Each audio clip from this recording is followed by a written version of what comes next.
इस वक्त की बड़ी खबर का रुख करते हैं। मुख्यमंत्री वचनलाल शर्मा का दिल्ली दौरा। एनएससी अजीत डोभाल से मिलने पहुंचे मुख्यमंत्री वचनलाल शर्मा। डोभाल के आवास 5 जनपद पहुंचे मुख्यमंत्री वचनलाल शर्मा। इस वक्त की बड़ी खबर, और ये अपने आप में इसलिए बड़ी खबर है क्योंकि अमूमन किसी भी राज्य के मुख्यमंत्री एनएसए से नहीं मिलते, लेकिन यह है एनएसए के साथ मुलाकात। इसको जरा आप राजस्थान से कनेक्ट करके देखिए।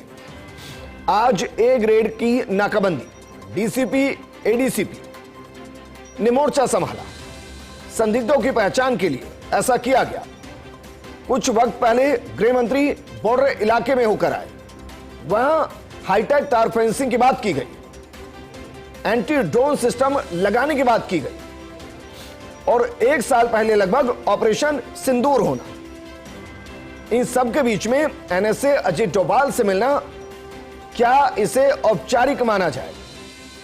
सहयोगी और दिल्ली न्यूज एडिटर अदिति नागर हमारे साथ जुड़ गई हैं।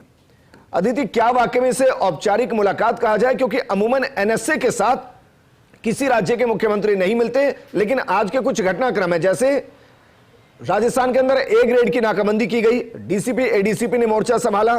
कुछ दिन पहले गृह मंत्री यहां पर होके आए। 1 साल पहले ऑपरेशन सिंदूर हुआ, उस वक्त भी राजस्थान का बॉर्डर महत्वपूर्ण था।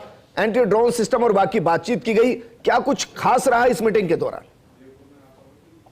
बिल्कुल विजेंद्र, मैं आपको थोड़ा सा पीछे लेके जाना चाहती हूँ। जब अमित शाह का दौरा था राजस्थान में बीकानेर में जी, और वहां पर क्योंकि अमित शाह घुसपैठ को लेकर काफी संजीदगी से भारतीय जनता पार्टी और सरकार काम कर रही है।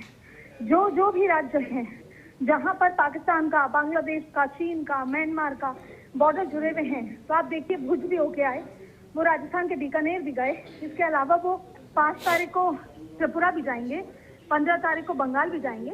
लेकिन मैं आपको फिर राजस्थान लेकर आती हूँ। एक बड़ा बॉर्डर है जो पाकिस्तान से जुड़ता है, और ये वो जगह थी जहाँ पे उन्होंने ये अनाउंस कर दिया कि 15 किलोमीटर तक जितने भी अवैध निर्माण है उसे तोड़ दिया जाए।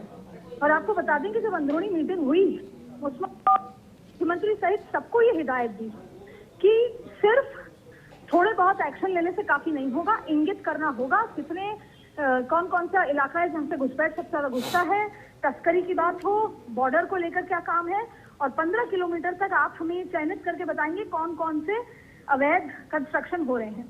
तो ये एक बड़ा मुद्दा है जिसको लेकर भारतीय जनता पार्टी आगे बढ़ रही है। अब आज का घटनाक्रम देखिए, सुबह पार्टी के राष्ट्रीय अध्यक्ष से मुलाकात करना, उसके बाद प्रधानमंत्री के आवास पर उनका 1.5 घंटा रुकना जिसमें एक लंबी मीटिंग होना, और उसके ठीक बाद आज रात्रि विश्राम से पहले वो अजीत डोभाल से मिलना। और जैसा आपने कहा औपचारिक, अजीत डोभाल से औपचारिक मीटिंग नहीं होती। बिल्कुल, अगर कोई भी मीटिंग हो तो वो सिर्फ काम से संबंधित होती है। तो ये आप समझ लीजिए, घुसपैठ के खिलाफ जो अभियान है भारतीय जनता पार्टी का, इस सरकार का, और डबल इंजन की सरकार का जो कमिटमेंट है, बिल्कुल, तो उसको लेकर ये बहुत ही संगीन। ठीक है अदिति, एक और सवाल, क्योंकि आपने इसका जिक्र किया, क्योंकि गृह मंत्री ने जो बयान दिया वो दरअसल राजस्थान की धरती से दिया। अब राजस्थान के कई ऐसे शहर हैं जहां अवैध घुसपैठ हुई, या कहिए कि अवैध तरीके से लोग रह रहे हैं, और उसकी वजह से डेमोग्राफिकल चेंज हुआ, जिसका इशारा गृह मंत्री ने किया भी। क्या ये माना जा सकता है कि बाकायदे कहा जाए कि भाई आप हर जगह की रिपोर्ट को तैयार कीजिए और जो कमेटी है उसको पूरा समर्थन दीजिए, क्योंकि बाकायदा इसके लिए कमेटी भी गठित की गई है? मैं आपको एक किस्सा सुनाना चाहती हूँ। सबसे पहले बिहार से बात शुरू हुई थी विजेंद्र, और बिहार की मैं आपको एक मीटिंग का वाक्य बताना चाहती हूँ। जब अमित शाह ने मीटिंग ली और कहा कि 15 किलोमीटर तक जितना भी अवैध निर्माण है उसे तोड़ दिया जाए, तो एक अधिकारी ने कहा कि एक किसी पर्टिकुलर समुदाय के धार्मिक स्थल बहुत हैं, तो अमित शाह ने बिना झिझकते हुए कहा कि जो कुछ भी है इसे हटाना होगा। आप समझ सकते हैं कि इस तरीके से कोई भी तरह का, तो राजस्थान में भी एक बड़ा बॉर्डर है, पाकिस्तान से आता है, पाकिस्तान से जुड़ता है, बहुत तरीके की तस्करी। और आपने देखा ऑपरेशन सिंदूर में भी जैसे ही चीजें आगे बढ़ी, आपने बीकानेर और जैसलमेर और वो तमाम बाड़मेर के इलाके में ड्रोन भी गिरते देखे।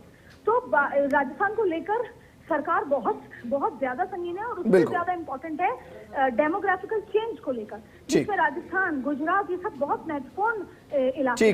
और जैसे जैसे अमित शाह ने टारगेट रखा था नक्सल मुक्त भारत का, वैसे ही डेमोग्राफी को बचाते हुए घुसपैठ मुक्त भारत का भी एक टारगेट है, जिसमें राजस्थान का एक बहुत बड़ा रोल है, उसमें मुख्यमंत्री का बहुत बड़ा रोल है, और उसी के संबंधित में मुलाकात चल रही है। बिल्कुल अदिति, शुक्रिया तमाम जानकारी हमारे साथ साझा करने के लिए।